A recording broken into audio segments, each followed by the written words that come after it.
I'd like to welcome you all to the 2021 Auditor Training for the ISO sector. Go into slideshow mode. Um, So this year, we're going to cover two different tracks. Each track will be a session, and then there will be quizzes following the outline of each training section. So in track one, we're going to talk about BOSS as far as confirmations, notifications, scheduling, and some miscellaneous.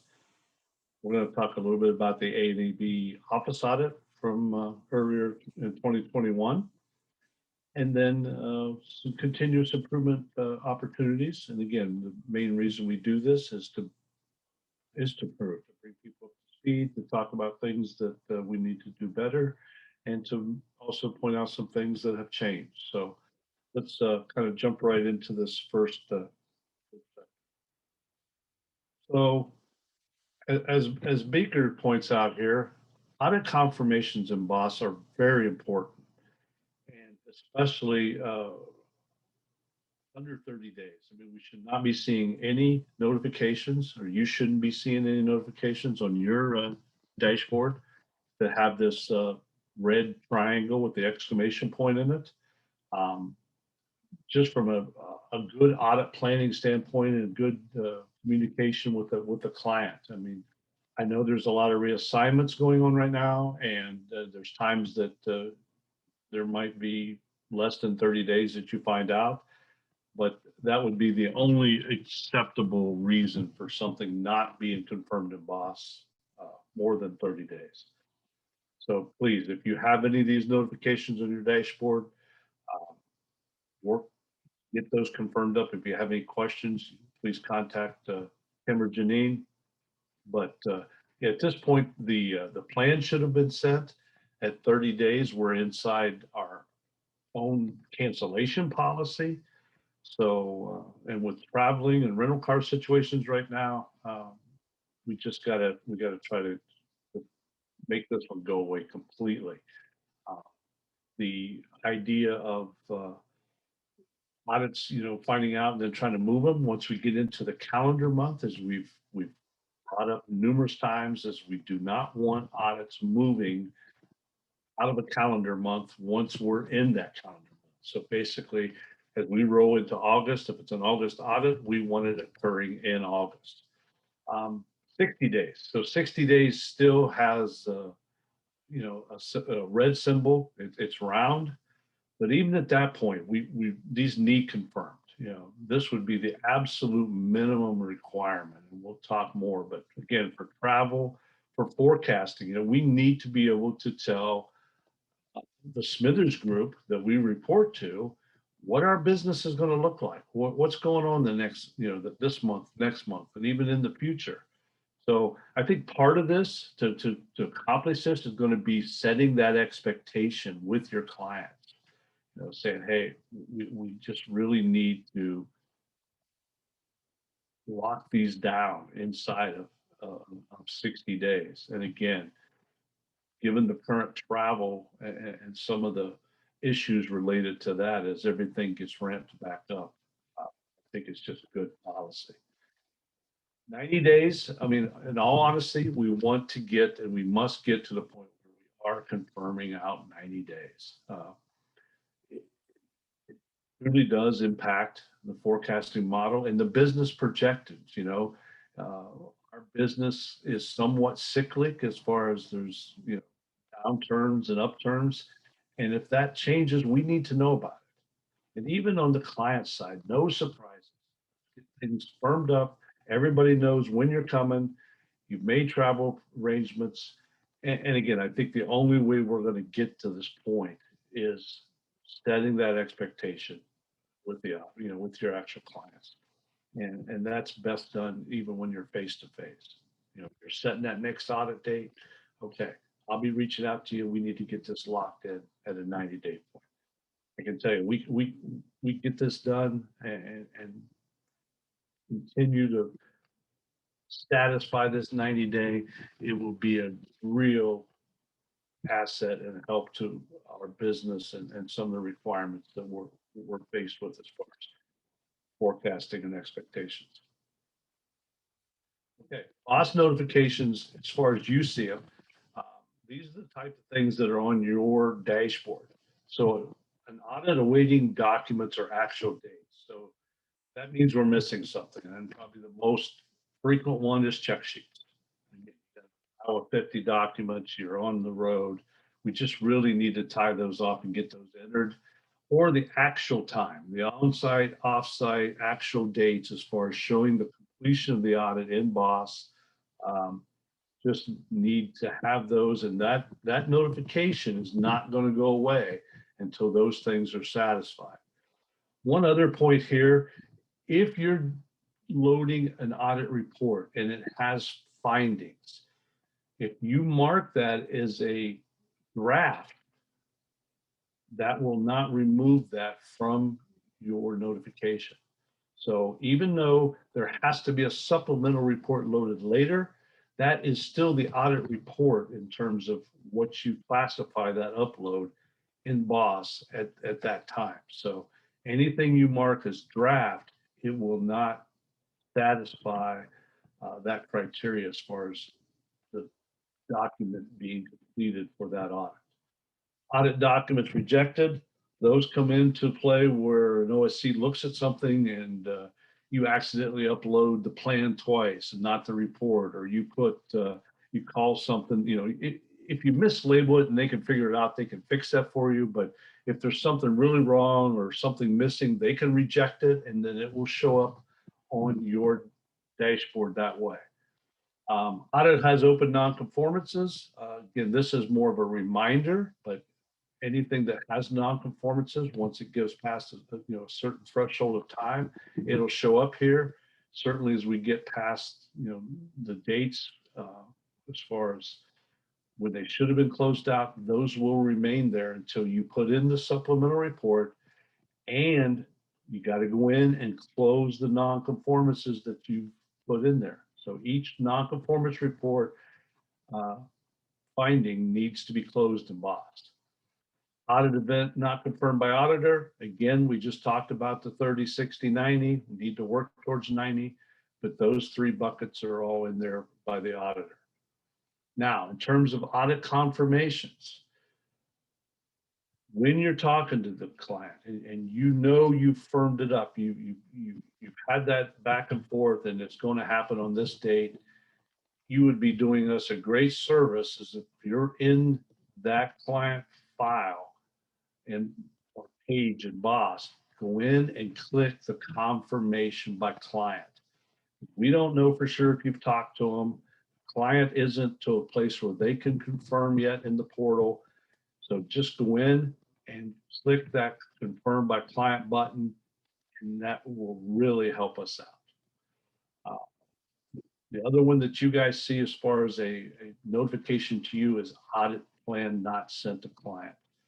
And we've seen this creep up in the last month or so. And again, people are busy, but audit plan needs to be sent at a minimum 30 days before an audit plan, 45 preferred. So you're seeing those notifications, they're red on your dashboard.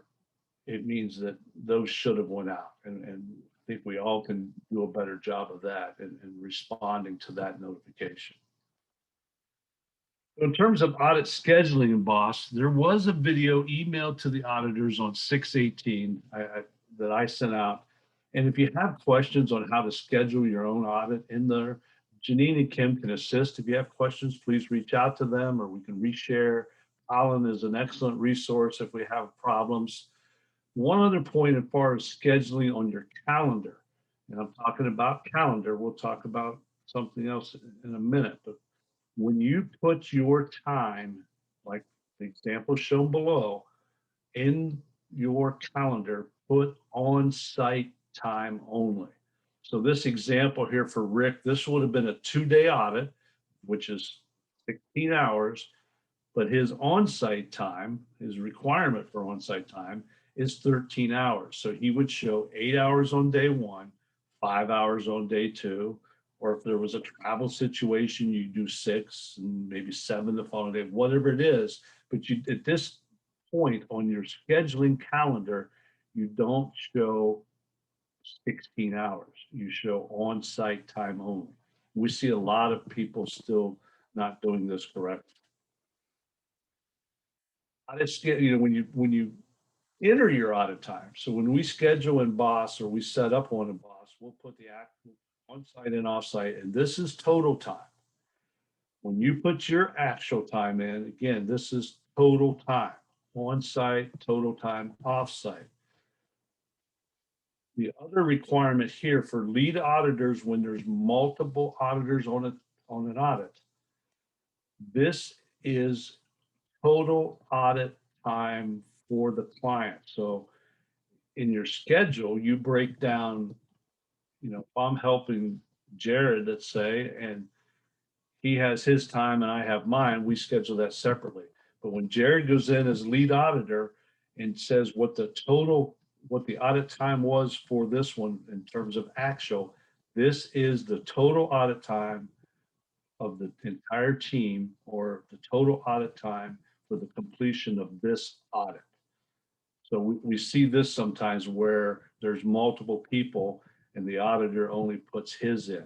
Think about it from the fact that there's only one entry for the completion of the audit. You know, you upload one audit report, one audit plan, and then there's one entry for total audit time. So again, it's just one of those things that needs a little cleaning up. And I thought we would take, you know, an opportunity to talk about the schedule piece and then the actual piece. So those are two different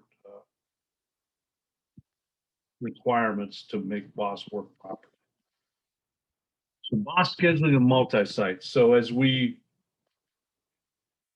enhance and expand the application of the BOSS and the overall business, you know, system, we're finding it frequently that coming to multi-sites, future audits, the next audit, we can't schedule that. Therefore, we can't show the forecast for the days of that next audit because we don't know what sites you're going to do. So in your audit report, in section 3.13 of the audit report, and again, based on the current employees, no, things are changing and sites change, but based on if you were setting that audit up today, basically you're telling us what it's going to be for the next year. Choose your sites and then give us the audit duration, and then we can schedule those sites. So when you go into BOSS, it'll show you going to just those sites. Those are the only ones that will come up. They won't all come up. In the past, we dumped everything in just the main site, but that's not accurate. That doesn't reflect what the next year's audit's going to do. And this too is having a big impact on the business forecast data because of some of these large multi-sites. You know, you got 2 days at this location, 2.5 days there, 3 days there. And if we don't know that, it's just not showing correctly. So really need your help here. We don't have a ton of multi-sites that's beyond 2 or 3 locations, but we do have some, and those are causing us, you know, just problems to see the schedule, see the forecast, and use that data as it's meant to be used. So again, tell us what sites you're doing the following year, base the duration on the employee counts that you have today, and then we can get those entered for you. So under a BOSS miscellaneous, one of the things is, as I mentioned earlier, is that we have to put in our audit findings. There is a tab. Most of the time you work in that documents tab, or you're in the template tab, bringing something down, but there is an audit finding tab. So then you click on that add an audit finding button, and for each non-conformance, each finding you wrote, you need to classify it. Who wrote it? That's multiple auditor audit, then you designate which auditor had the finding. Was it a major or minor? And then you reference the clause cited. When the supplemental report is uploaded, kind of what I mentioned in the notification slide earlier, you go back into each one of those records, you assess some time spent on closing that finding, the date, and then you click to close the finding. Until you do that, the notification that there's an open NCR will not go away. So I know the OSCs in all cells have been helping in this area. They've been adding them and cleaning them up, but we really need you guys to put these into BOSS as you finish the audit and upload the report. And then when the supplemental report goes in, go in and closing those out. Think of them, those are your findings and you're the one that's controlling the information related to them. BOSS miscellaneous, another item is the client portal. We've worked very hard and I loosely say we, because Colin and Aaron and Scott's group and sales have spent a lot of time with clients, talking to clients, setting up clients, demonstrating. So it is up and going. Clients are assigned. I mean, Colin is controlling this right now. So for a client to get into the client portal, that has to come from a login, and that login is issued by Colin. The OSCs can't do it. They can communicate to Colin, but Colin has to be the gatekeeper on this so it doesn't get out of control. And I'll leave it at that. I mean, we just have to have control of this because they're getting into our network. OSCs have worked very hard, and what's required is we have to move past audit reports into BOSS so the clients, that's the purpose, so they can go in and see information. So we have uploaded audit reports and plans and checked, all the information, findings for audits back through their last research. So if somebody's going through a research this year, there could possibly be a total of 4 years of records, and then ongoing they'll be in there. So again, the clients can go into the portal, and once they have access, they can look at the audit schedule, they can look at past audit documentation, they can pull up their certificate. There's a little, I think Colin calls it a pie chart that shows where they're at on the certifications cycle. And then there's non-conformance information, and again, multi-sites, then they can see information like that from each, which site had the problem, this site did, this site didn't, or, use that information to kind of help them do look across. So the portal is just a really big plus. We think it's a very high touch. It's a differentiator in our business that we offer this to our clients. And I can't stress to you enough that the amount of work that's went into it. And then there's a lot of plans for continued evolvement and development of this tool that we're going to offer to our clients. So look forward to more information there. So when we had our A&EB office audit, and thank you to every auditor, it is unheard of for us to go through 4-day assessment with a friend Larry Bissell from A&EB, and not have any findings. So hats off to you for the audit reports, the plans. I wish every auditor could sit through one file review with Larry. I'll use the word entertaining, but that's loosely used, but it is a deep dive. And I guess during this process, and again, Smithers is probably our own toughest critic. Jeanette and I went through these packages, and it was a virtual audit. So Jeanette was what we call driving and controlled what Larry's seen and didn't see. And I'll just say she is quite masterful at negotiating through an audit package file electronically. So the things that we're going to talk about on the next few slides are things that we see. He didn't necessarily see them, but they're things that we saw. And in the Smithers mode of continuous improvement, we created internal tickets for him. We've seen something, it could have been seen by him. It may or may not have been a finding, but again, the idea of this session is continuous improvement. So we're going to talk about it. So the first thing in that category is audit recommendations. And trust me, I understand that the recommendations section is very busy. I'm going to use that word because you have a scenario of if there's no nonconformities, there's a scenario if there's no nonconformities, there's statements about OFIs. But the thing that I'm going to explicitly say, every audit report must contain these recommendations. And it's so easy to get a little trigger happy on the delete button. So we did come across one that of the two purple sections, and I know you probably don't have to blow it up to see it, but I've highlighted the two sections. The yellow and green highlight is already there in the template. The purple color is what I'm specifying, and I blanked out the client name here. That's why there's a line. Your template would have that. But there's two different recommendations. One that talks about at the top, internal audits, management review, the audit objectives and all that being fulfilled. And then there's a second one about the scope of certification.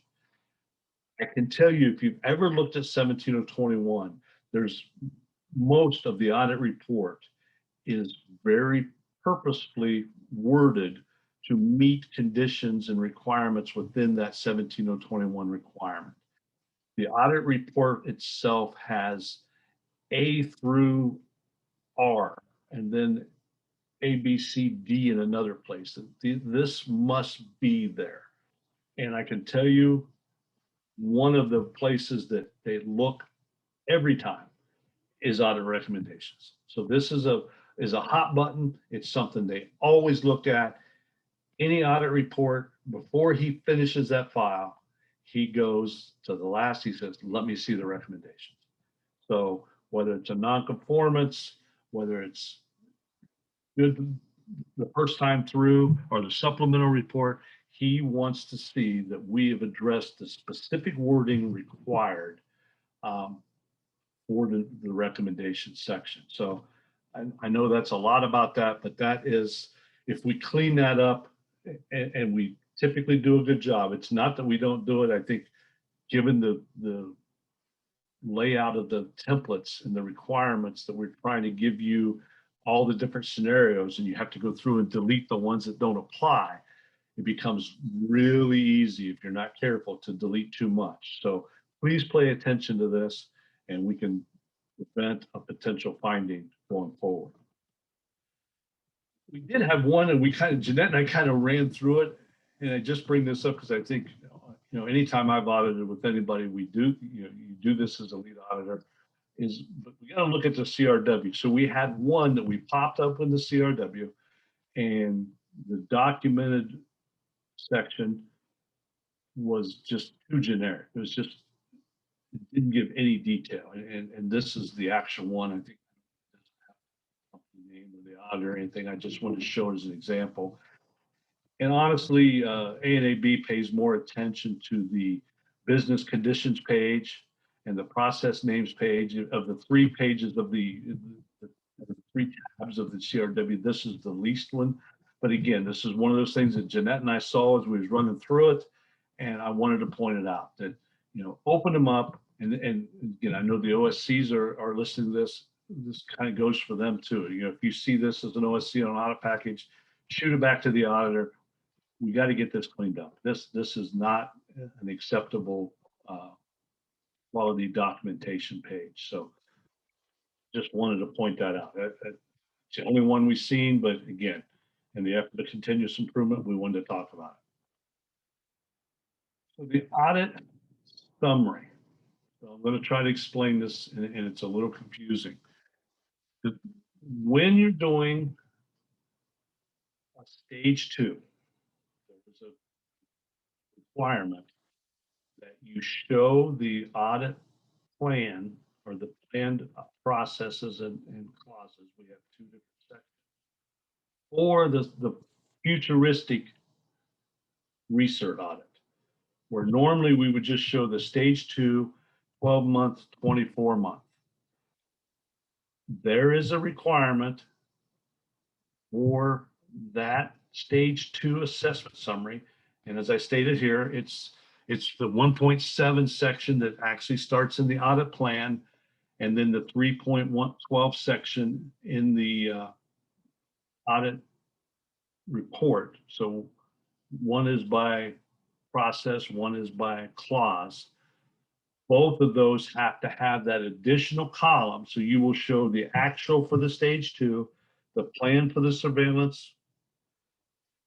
Again, if it's semi-annual, then all of them, but it has to carry through surveillance, and research.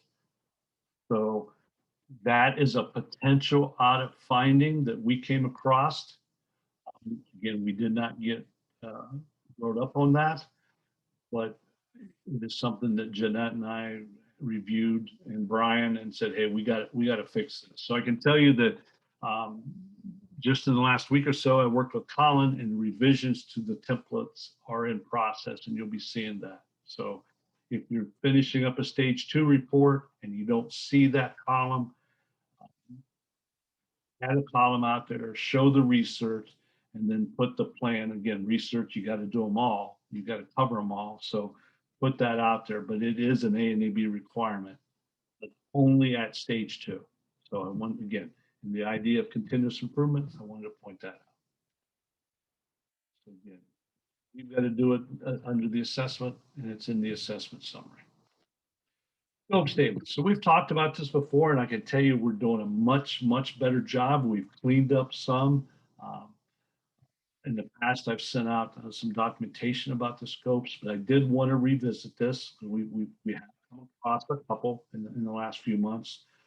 So in my layman's terms, if you read the scope statement on the certificate, just read that as the fresh eyes. Does it tell you what the client does? Does it accurately describe the client's operation? And that's the intent. Now, there's 2 things that we're seeing. The one is, and we're reaching out, and several of you auditors have really helped us, but we reach out to you. The scope statement does not need to start with the client name. The client name is up above in big bold letters, XYZ Industries. So when we drop down to the scope, it doesn't have to start XYZ Industries, designs and manufacturers. We don't want that. We're going to be removing those as we see them. So the scope statement needs to start with what they do. They manufacture, they design, they produce, however they want to say that. We have a lot of latitude there, but we do not want to start with the client name. The other thing is, and I think we reiterate this quite a bit, is the idea is it's not a marketing piece. So we got to make sure there aren't words like world class and state of the art, and however they want to put something there that isn't describing what they do. We got to watch the adjectives. And again, we've cleaned several up over the last 12 months. I know we talked about this a little bit last year.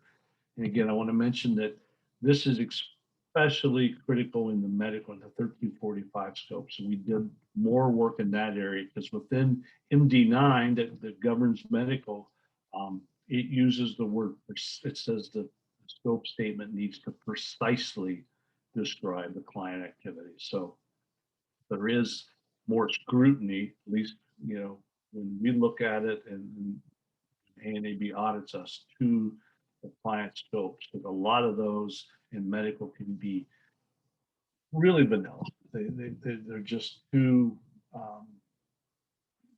much vagueness as far as what they do and what they don't.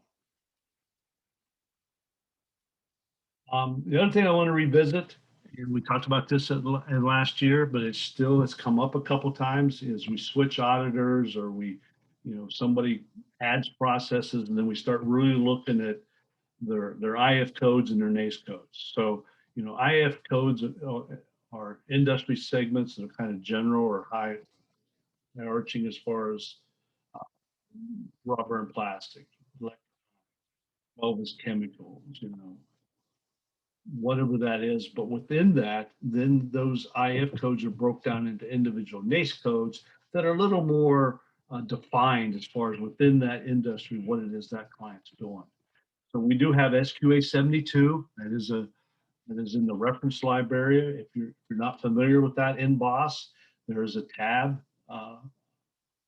admin tab, reference library, and then you just hit general reference. You can see that in the parentheses and the italics. You click on that, and the SQA 72 is there. So please do use that.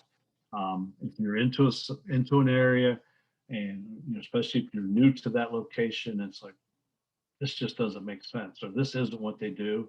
Or in some cases, people have multiple IF codes and they stop doing something. You know, they're no longer doing that. They purchase it, or they out, they just stop that part of their business. So then we need to go back and update that code, because right now complexity is driven by the most stringent code. It's not the primary one. It's, if you list two or three, whatever is the most stringent dictates complexity. Now, I'm not saying that so you remove some. I'm just saying if things drop off from their business, we need to update that code. So that can go in the report and in the notes section. So speaking of the notes section, section 8 is communication with the OSC. So I cannot stress enough. We talk about client day. We send out information, or from a marketing standpoint, or even just from a content knowledge standpoint. The only way we can do that is if our database of the client contact is accurate. So we went from a blank notes to the OSC to a more detailed as a reminder, and we list them. Contact changes, as you can see, is at the very top. We need to know who we can talk to. But from beyond there, any information regarding certification, IF code, NAICS code, as I just said, scope changes, audit duration changes, organizational site changes. There seems to be a rash of less sites or more sites. Maybe that's related to COVID, but we don't know about it until we show up. So we need to know that. That needs to be communicated. Major nonconformances, mark that box. We need to issue the quality alert or some other reason. This is your tool to communicate. And I don't mean to be this basic, but you were there. And even Mr. Sedlak and I have had this conversation. If you're doing a file review for ECP, or I'm doing a file review for surveillance reviews, sometimes the auditors have been back to that given location a number of years consecutively, and it's like you're so comfortable, what they do, but we don't. We were not there, so you've got to look at it from that approach. I sometimes say, tell the story. You were there. What do we need to know? Please use this section. It's not very often something gets filled out here. And there are times when there are things that should have been communicated to us, or at least would have been very helpful. So please note that this section changed. There is some reminders, and there's the ever popular other. Again, if you use that, be specific. It's just very helpful to all of us. With that, that concludes the Act 1. And I thank you for your attention. I thank you for joining in at this time. And you can do it now or at some other time. Please log in and join for track 2. And again, each track has a 10-question competency quiz that we keep on file. And then that is what is used to generate your certificate. So there's 10 questions. 80% is required to pass. And then that generates your certificate for your continuing education. So again, thank you, and see you soon on the track 2.